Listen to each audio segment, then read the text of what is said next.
Entonces debemos atrevernos a ser esposos de una sola mujer o mujeres de un solo esposo. Eso es lo distinto hoy.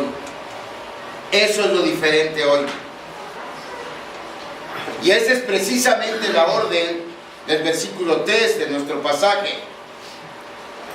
En un mundo de moral desvirtuada, los cristianos somos llamados a ser diferentes. Eso es lo que significa la tercera palabra que hay que entender, que es santificación. El versículo empieza así: la voluntad de Dios es vuestra santificación, es decir, que seamos personas santificadas. Y una persona santificada no es alguien que camina con un halo de luz sobre su cabeza para todos lados, o alguien que está en un nicho todo el tiempo. Ese no es el concepto de la santidad en la Biblia. Una persona santificada es un cristiano cuya vida es marcadamente diferente a la de los demás, porque ha sido separada por Dios. Entonces son las tres palabras que debemos entender. ¿Qué es abstenernos? ¿Qué es la fornicación? ¿Y qué es la santificación? Y si lo juntamos es que no debemos ni acercarnos a nada que tenga que ver con la inmoralidad sexual, y que tenemos que ser distintos a la gente que hoy ve de la manera más común el comprar una película pornográfica o tener relaciones fuera del matrimonio. Los versículos 4 al 6 nos dan las dos órdenes que debemos obedecer. Una orden es positiva, es decir, en una orden hay que hacer algo, y otra es negativa, en la otra hay que dejar de hacer algo. Primero vamos a ver la positiva, versículos 4 y 5. Que cada uno de vosotros sepa tener su propia esposa en santidad y honor, no en pasión de concupiscencia como los gentiles que no conocen a Dios. La palabra que leemos aquí como esposa en el griego es en realidad vaso. Es decir, si lo leyéramos literalmente en el idioma original, el versículo diría que cada uno de vosotros sepa tener su propio vaso en santidad y honor.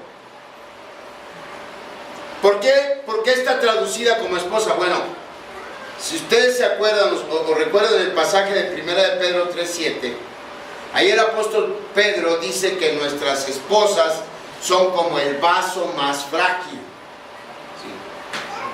Ahí Pedro hace esa comparación de nuestras esposas como el vaso.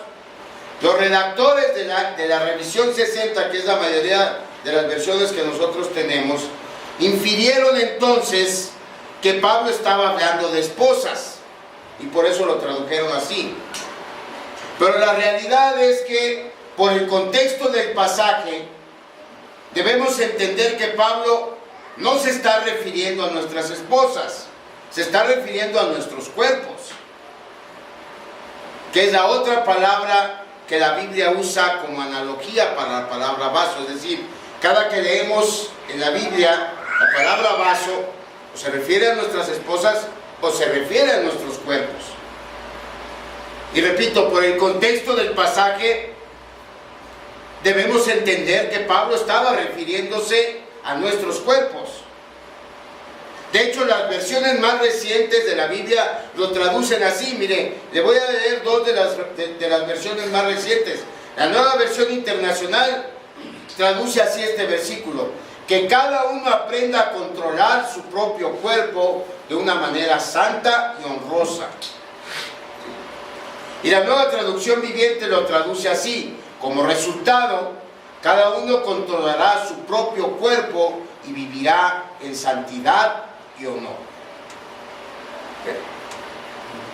El apóstol Pablo no se está refiriendo en este pasaje a nuestras esposas, se está refiriendo a nuestros cuerpos.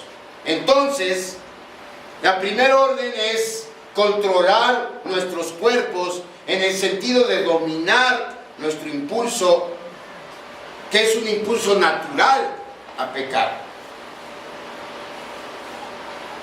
Miren, hermanos, Todos, sin excepción, todos tenemos impulsos y deseos sexuales de los cuales no tenemos por qué avergonzarnos.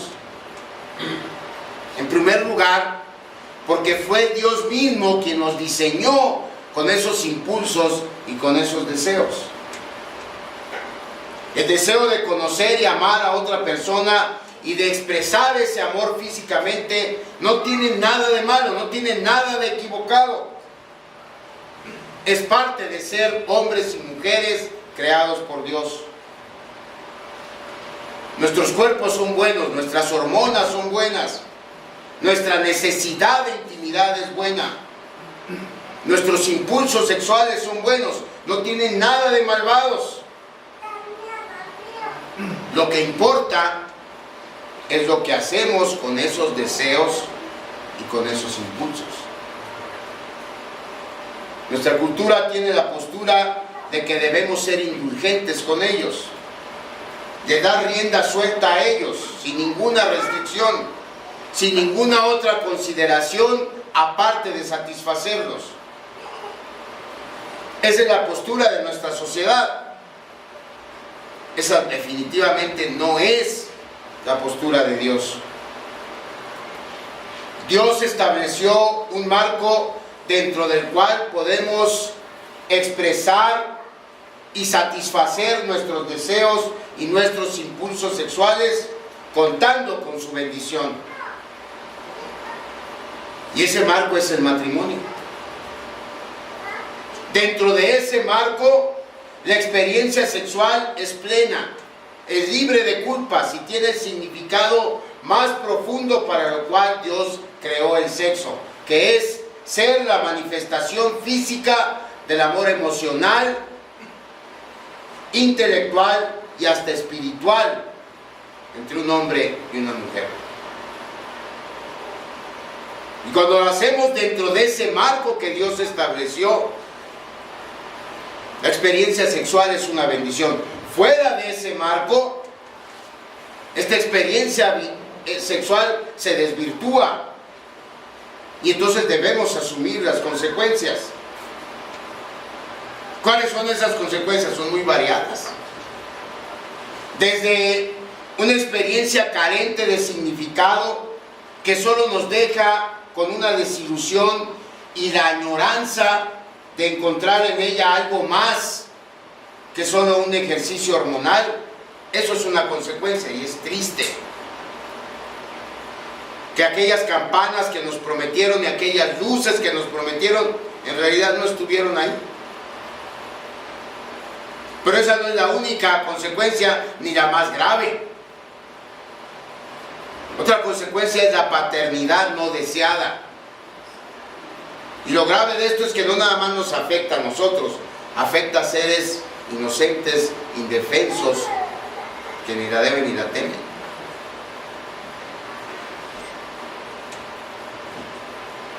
Otra consecuencia es el temor de contraer alguna enfermedad de transmisión sexual. Un temor que muchas veces se convierte en una terrible realidad. Entonces, los impulsos y el deseo sexual es como el fuego. Si usted tiene fuego en una chimenea, ese fuego le da calor, le da abrigo, le da una sensación de paz, de confort. Pero saque ese fuego de la chimenea y póngalo por toda la sala, a ver qué le hace a su sala.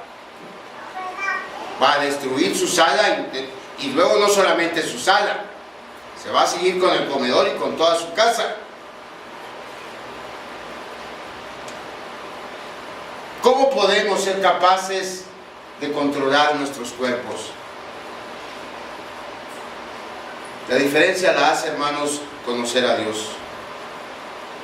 El versículo 5 dice que los no creyentes viven en pasión de concupiscencia, es decir, en pasiones desenfrenadas porque no conocen a Dios. Esa es la diferencia. Para poder controlar nuestros impulsos debemos conocer que Dios nos ama y tiene un plan que abarca cada esfera de nuestras vidas. la familiar, la laboral, la social y por supuesto la sentimental. Solamente confiando en que Dios tiene a la persona correcta para nosotros y que en el momento justo Dios la va a traer a nuestras vidas, aunque parezca a veces que ya estamos en tiempo de compensación y el bendito príncipe azul nomás no llega, parece no llegar. Pues solamente haciendo acopio de nuestra fe y de nuestra identidad como cristianos podemos controlar nuestros impulsos y no entregar las perlas a los cerdos o a las cerdas, según sea el caso.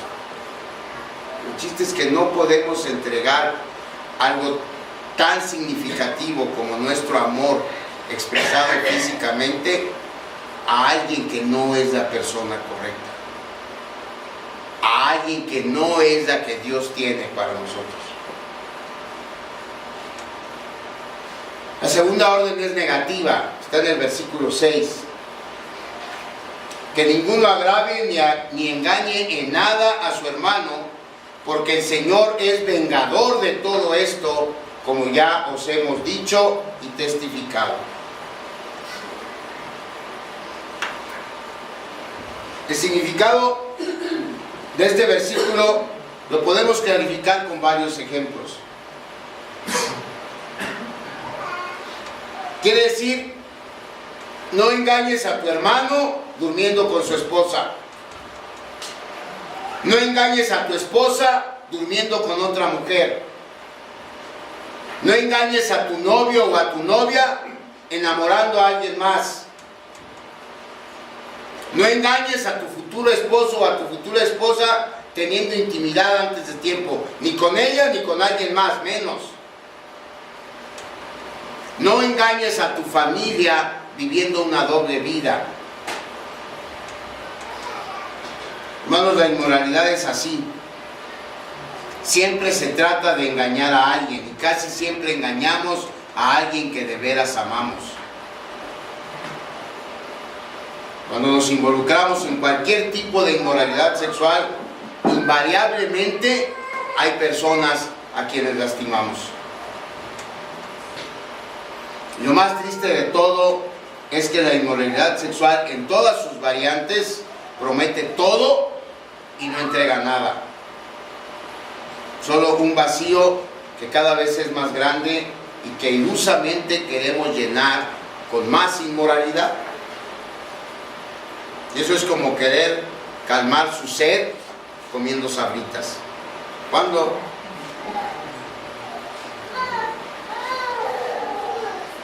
Nuestro texto concluye con 3 razones por las cuales esta orden de abstenernos de la inmoralidad sexual es importante. Y cada una de estas razones se aplica directamente a cada uno de nosotros hoy. Esos son los 3 hechos que Dios quiere que conozcamos. Primero, Dios castiga a quienes practican la inmoralidad sexual. La segunda parte del versículo 6 dice: porque el Señor es vengador de todo esto, como ya os hemos dicho y testificado. Y aquí probablemente más de una persona estuviera pensando, o pudiera pensar: uy, ya va a empezar el pastor, que Dios me va a castigar, que me va a caer un rayo, que me va a caer fuego del cielo, que me va a dar sida. No, aunque Dios puede hacerlo.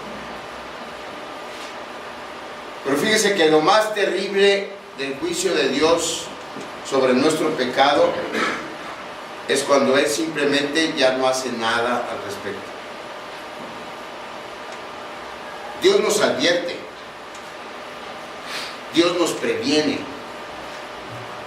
Dios pone un montón de anuncios antes del precipicio que es la inmoralidad sexual, para que nos alejemos de ella. Esto que estamos haciendo ahorita, este mensaje que usted está oyendo ahorita, es eso, un aviso por parte de Dios.